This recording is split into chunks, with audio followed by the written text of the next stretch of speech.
Bonjour les curieux, j'espère que vous allez bien. Aujourd'hui, je voudrais commencer par une phrase que j'aime beaucoup et qui est de Coluche, qui disait que c'est pas parce qu'ils sont nombreux à avoir tort qu'ils ont raison. C'est une phrase que j'aime beaucoup parce que, comme vous le savez, à la fin de chaque vidéo, je vous incite à rester curieux. Et quand on reste curieux sur ce que l'on consomme, on se rend vite compte que la meilleure chose que l'on a à faire pour prendre soin de soi-même et de sa famille, c'est de passer au naturel. Alors aujourd'hui, je voudrais vous faire découvrir ce qui se cache derrière le bouillon en cube. Cet ingrédient qu'on est très nombreux à utiliser pour rehausser le goût de nos plats, tant et si bien qu'il se vend environ 100 millions de cubes par jour. Le bouillon en cube est très pratique et très ancré dans nos habitudes depuis des générations et des générations, à tel point que pour certaines personnes, c'est impossible de cuisiner sans. Mais est-ce que vous saviez que c'est un produit hérité de la colonisation ? Et est-ce que vous saviez que c'est un produit qui peut être dangereux pour votre santé ? Si vous êtes curieux et que vous voulez plus d'informations à ce sujet, restez avec moi pour le reste de la vidéo. Le bouillon en cube remonte à la fin du 19e siècle où il est fabriqué en Europe et distribué dans les anciennes colonies où il fait fureur parce qu'il permet de donner un goût de viande ou de poisson ou de légumes à ces préparations. Et la viande et le poisson sont des ingrédients qui sont chers et qui sont donc rares dans certains foyers. Son succès est aussi dû au fait qu'il est très pratique car il tient dans la poche, il n'y a pas besoin de le réfrigérer, il résiste à des températures élevées. Il dure très longtemps et il simplifie les préparations. Donc la prochaine fois que vous utiliserez cet ingrédient qui est si pratique et si bon marché, soyez juste conscient que vous perpétuez la tradition colonialiste. Mais si avec ça, parce qu'il faut aussi savoir que consommer du bouillon en cube, ça peut avoir un impact négatif sur sa santé. Et pour s'en rendre compte, il suffit de retourner l'emballage et tout simplement de lire la liste des ingrédients. Et sur cette liste, la première chose qui saute aux yeux, c'est le nombre important d'ingrédients. Et ce nombre important d'ingrédients, c'est un problème parce qu'il va rendre plus difficile l'assimilation par notre corps du bouillon en cube. Ensuite, la deuxième chose que l'on voit, c'est que le sel figure en premier sur cette liste d'ingrédients. Et ça veut dire que c'est l'ingrédient qui est le plus présent dans la recette. Après, on n'a pas l'information de quel est le pourcentage exact de sel dans la recette. Et je trouve ça vraiment scandaleux à une époque où on fait la chasse au sel et où les industriels ont un devoir de transparence à ce niveau-là. Donc pour savoir quel est le pourcentage de sel, il faut aller fouiller dans les fiches recettes qui sont destinées aux professionnels. Et alors là, tenez-vous bien, il y a 68% de sel dans un bouillon cube. Donc on peut quasiment dire que c'est un cube de sel. Donc si on mange 2 cubes par jour, ça fait 8 grammes de cubes, on ingère 5,4 grammes de sel. Or, l'OMS, qui est l'Organisation mondiale de la santé, recommande de limiter sa consommation de sel quotidienne à 5 grammes. Donc si en plus de ça, on consomme aussi du pain, des biscuits qui contiennent toujours des sels cachés et qu'on rajoute un petit peu de sel dans son assiette, alors là on explose la limite recommandée par l'OMS.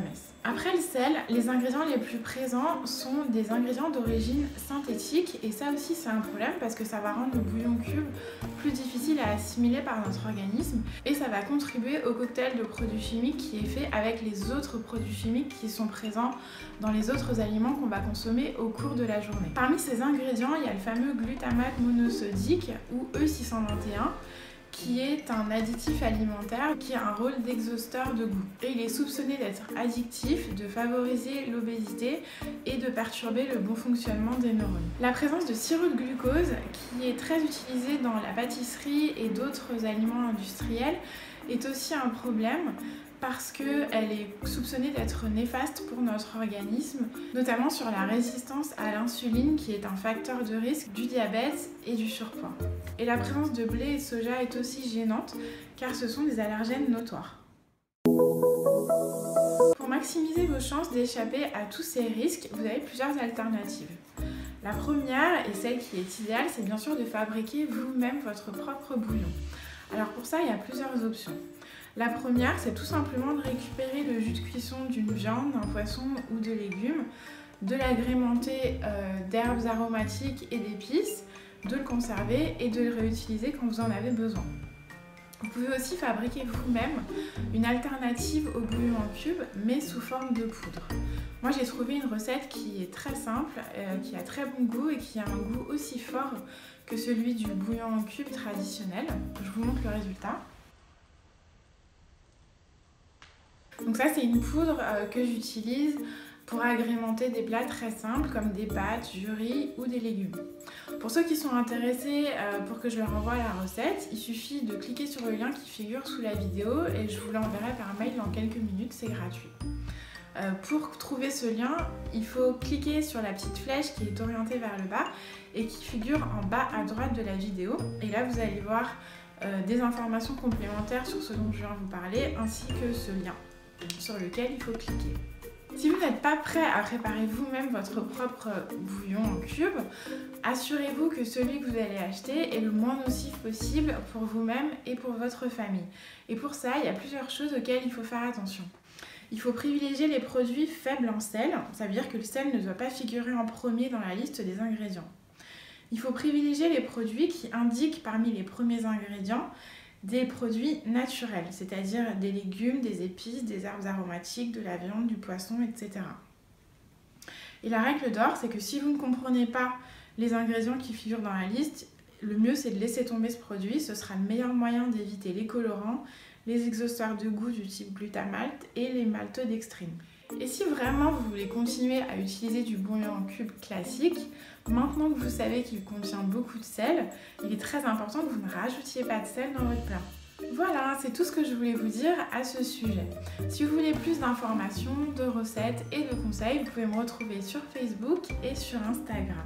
Pour ne pas louper ma prochaine vidéo et aider à ce qu'elle soit mieux référencée sur les moteurs de recherche, il faut vous abonner, ça prend juste 5 secondes. Je vous dis à très bientôt, d'ici là portez-vous bien et restez curieux.